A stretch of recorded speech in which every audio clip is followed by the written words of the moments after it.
The plane suddenly stopped responding. What happened next shocked everyone.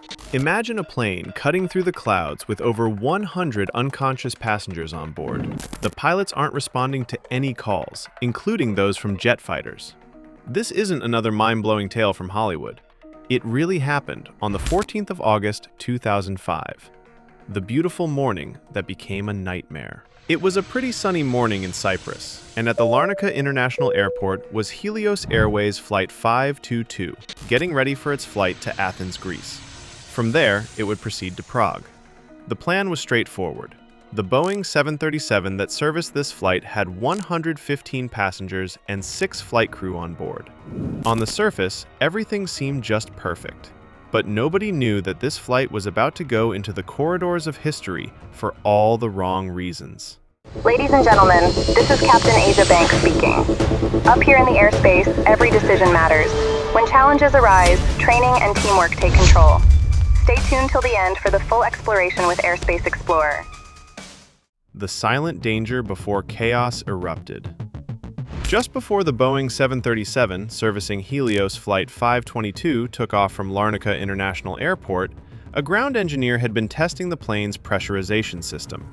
This system is one of the most important on any plane. You see, when an aircraft is in the sky, there isn't enough oxygen to go around for all passengers. The pressurization system is there to ensure that there's enough air within the cabin, as is the case at ground level.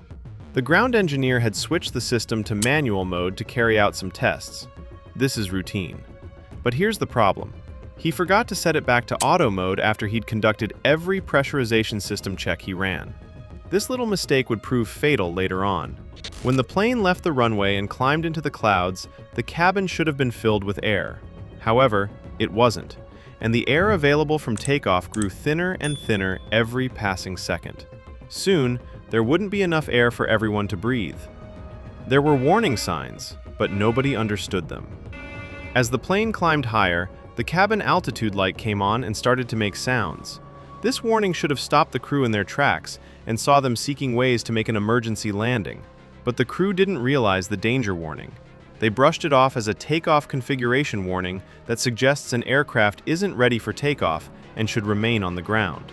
Since the warning sign for this and the pressurization system malfunction sounded similar, the flight crew misidentified it. A few minutes after this misidentification, several warning lights that were within the cockpit began to illuminate. This accompanied oxygen masks within the cabin automatically deploy. Moments after this happened, Captain Mertens started to radio for help.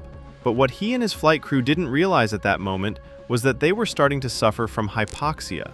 This is a scenario where your brain doesn't get enough oxygen. At this point, you get confused and tired. What's worse? You don't know when all these are happening to you. The last time the captain was heard from was 9:20 a.m. This was after he'd asked about cooling circuit breakers, a weird question to ask at that time. After this question, the plane's crew stopped responding to air traffic control. Those at the ATC kept on calling repeatedly, but what they got was silence. It was just as if the plane had become a ghost. The start of the ghost flight. After the pilots became unconscious, the Boeing 737 was flying on autopilot and was on an already programmed route to Athens, one of the biggest cities in Greece. Controllers saw the plane moving on their radars and tried to re-establish contact with the plane, but all their efforts didn't yield anything positive. At this point, the Greek Air Force swooped into action. They scrambled top-tier F-16 fighter jets to see exactly what was going on. According to several reports, the Air Force did what they did because they thought it was a terrorism threat. Moments after they were scrambled, the pilots of these jets came across the passenger plane. When they looked through the cockpit, they made a shocking discovery. The first officer had slumped on the plane's controls and lay motionless, while the pilot wasn't in his seat. They also reported that there were oxygen masks dangling in the cabin. However, nobody was moving. The Boeing 737 servicing Helios Flight 522 appeared like a flying tomb. The man that fought. Hypoxia caught almost everyone on the flight, except for one person. His name? Andreas Prodromou, a flight attendant. And there was something about him. He already had a commercial pilot license and understood how planes performed on the ground and in mid-air. Andreas had been in the passenger cabin when the oxygen reached critical lows, but for some reason, he didn't fall victim to the hypoxia. Maybe he had a portable oxygen tank nearby. Maybe his body was designed to handle low oxygen like a champ. Well, no one knows for sure. But as the people around him fell to the ground or collapsed into their chairs, Andreas was a man on a mission. Regardless of how things got, he was going to save the plane. He got the fighter jet pilot's attention by waving at them. After he did that, he tried to make his way into the cockpit. At this point, there was hope. But would it be good enough to save the plane from a mishap? Stay with me to find out. The hero's final minutes. Andreas did his best for someone who hypoxia was about to knock out. He entered the cockpit and tried to steer the plane in the right direction and tell air traffic control that he'd got the situation under control. But just as soon as he stepped into the cockpit, the plane's left engine lost power because of fuel exhaustion. This caused the plane's autopilot system to deviate from the holding pattern it had been holding. As such, the aircraft started to descend. According to investigators, Andreas didn't have the expertise that was required to gain absolute control of the plane under those circumstances.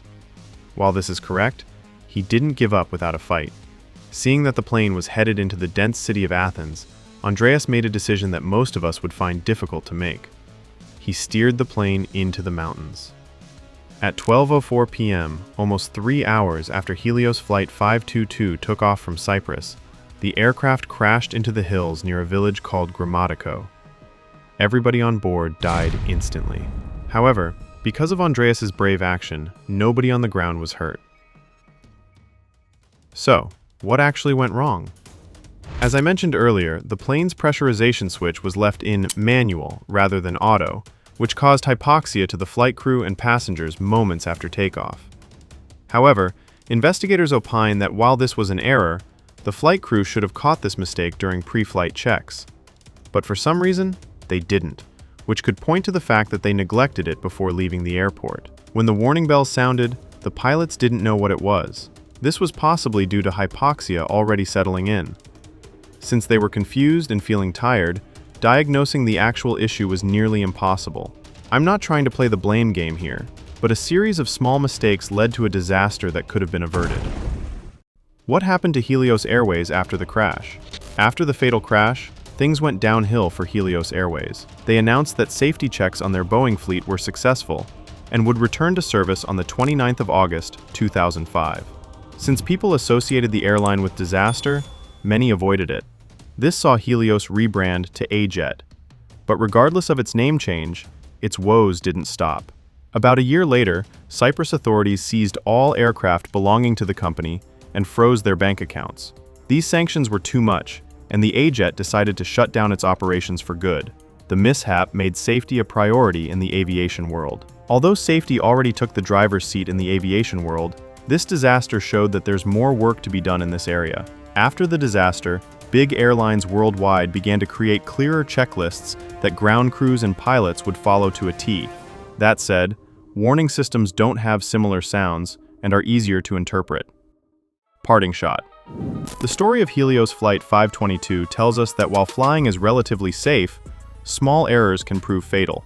Every crash, fatal or not, brings about a new rule that makes passengers feel safer when they leave the ground for the skies.